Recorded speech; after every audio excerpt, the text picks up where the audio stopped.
Sir काय सांगाल, नालेसफाईचा दौरा आपण पाहणी दौरा केला होता, त्यानंतर लगेच ज्या ज्या ठिकाणी आपण पाहणी दौरा केला त्या त्या ठिकाणी नालेसफाईला महापालिकेने सुरुवात केलेली आहे, काय भावना व्यक्त कराल? खरं म्हणजे महापालिकेने असा दावा केला होता की पूर्ण नालेसफाई झालेली आहे, 90% नालेसफाई झाली आहे, त्याच्या आधी 70% झालेली आहे.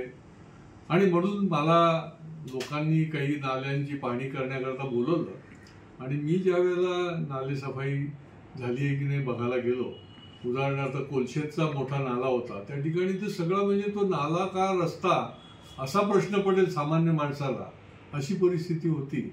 आणि त्यामुळे त्या ठिकाणी मी महापालिकेच्या आयुक्तांना ते निदर्शनास आणलं की तुमचा हा दावा खोटा आहे, लोकांना महापालिकेने ही दिशाभूल केलेली आहे हे बघा.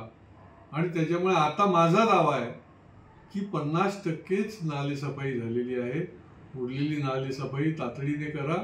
ठाणेकरांना 25 लाख ठाणेकर या शहरामध्ये राहतात, त्यांना वेठीस धरू नका.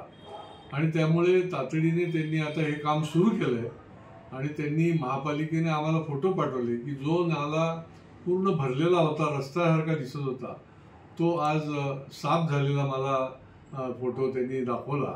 मग कशाकरता खोटा दावा करायचा?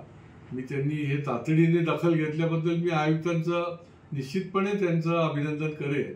परंतु अजूनही उर्वरित जे आहे ते प्रत्येक वेळेला आम्ही जाणार आणि फोटो दाखवायची वेळ येता कामा नये.